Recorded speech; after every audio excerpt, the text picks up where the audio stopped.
नमस्कार बच्चों, कैसे हैं आप सब लोग। आशा करती हूँ आप लोग बहुत अच्छे होंगे। मैं हूँ आपकी हिंदी व्याकरण की अध्यापिका। हिंदी व्याकरण की कक्षा में एक बार फिर से आप सबका बहुत बहुत स्वागत है। मैं उपस्थित हूँ आपके सामने आपकी हिंदी व्याकरण की पुस्तक लेकर पाठ नंबर 6, जिसका नाम है विशेषता बताने वाले शब्द यानी कि विशेषण, डिस्क्राइबिंग वर्ड्स।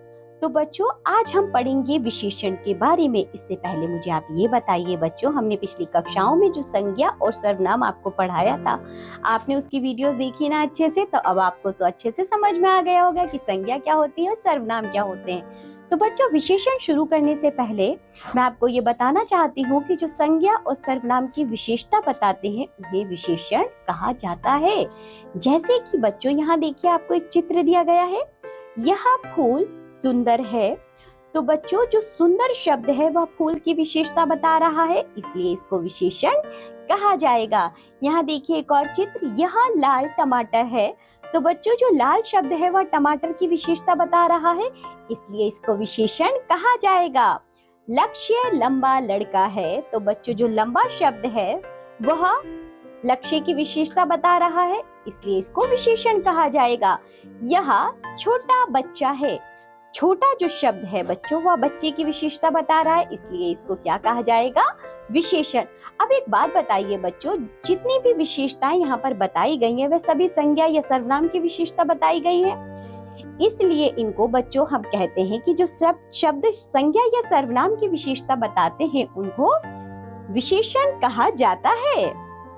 ऊपर के वाक्यों में सुंदर शब्द फूल की, लाल शब्द टमाटर की, लंबा शब्द लड़के की और छोटा शब्द बच्चे की कुछ विशेषता अथवा गुण बताते हैं, उन्हें विशेषण यानी कि एडजेक्टिव कहा जाता है। सबसे पहले देखिए परिभाषा यानी कि डेफिनेशन। जो शब्द संज्ञा अथवा सर्वनाम की विशेषता अथवा गुण बताते हैं उन्हें विशेषण यानी कि एडजेक्टिव कहा जाता है। जैसे अच्छा, मीठा, ऊंचा, सुंदर आदि। कुछ अन्य विशेषण शब्द जैसे कि बच्चों ठंडा, गर्म, ऊंचा, नीचा, हरा, छोटा, बड़ा, कच्चा, पक्का, नमकीन, जहरीला, कड़वा, तीखा, महंगा, सस्ता आदि। आगे देखिए बच्चों, यहाँ आपको कुछ चित्र दिए गए हैं। चाय बहुत गर्म है। तो बच्चों, जो गर्म शब्द का यहाँ पर प्रयोग हुआ है ना, तो इसलिए इसको विशेषण कहा जाएगा। आम कच्चा है। आइसक्रीम बहुत ठंडी है। कबूतर सफेद है। तो बच्चों, कच्चा, ठंडी और सफेद ये आपके विशेषण हैं। इस पाठ में इतना ही। तो आपने जाना, तो बच्चों आपने क्या जाना है? विशेषण का अर्थ विशेषता बताना।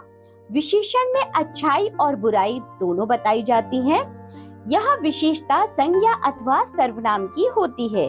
तो बच्चों, आज के पाठ में इतना ही। आज आप लोगों ने पढ़ा है विशेषण, तो उसमें जाना है बच्चों कि संज्ञा या सर्वनाम की विशेषता बताने वाले शब्दों को विशेषण कहा जाता है। और ये भी जाना बच्चों कि जो विशेषण शब्द होते हैं वे केवल अच्छाई नहीं बताते हैं, वे बुराई भी बताते हैं। जैसे कि बच्चों ईमानदारी बताएंगे तो फिर बेईमानी भी बताएंगे विशेषण। बच्चों, बेईमानी भी एक विशेषण हुआ। इसी तरह बच्चों, जो विशेषण शब्द होते हैं यानी कि जो संज्ञा या सर्वनाम की विशेषता बताते हैं उन्हें विशेषण कहा जाता है। आज के पाठ में जो भी पढ़ाया है आप लोग इसे दोबारा से पढ़िए। इस वीडियो को दोबारा देखिए।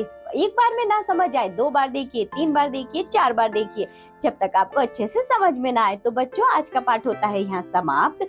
आज आपको जो भी पढ़ाया है उसका अच्छे से अभ्यास करिए। अब हम मिलेंगे आपसे अगली कक्षा में, तब तक के लिए बाय बच्चों।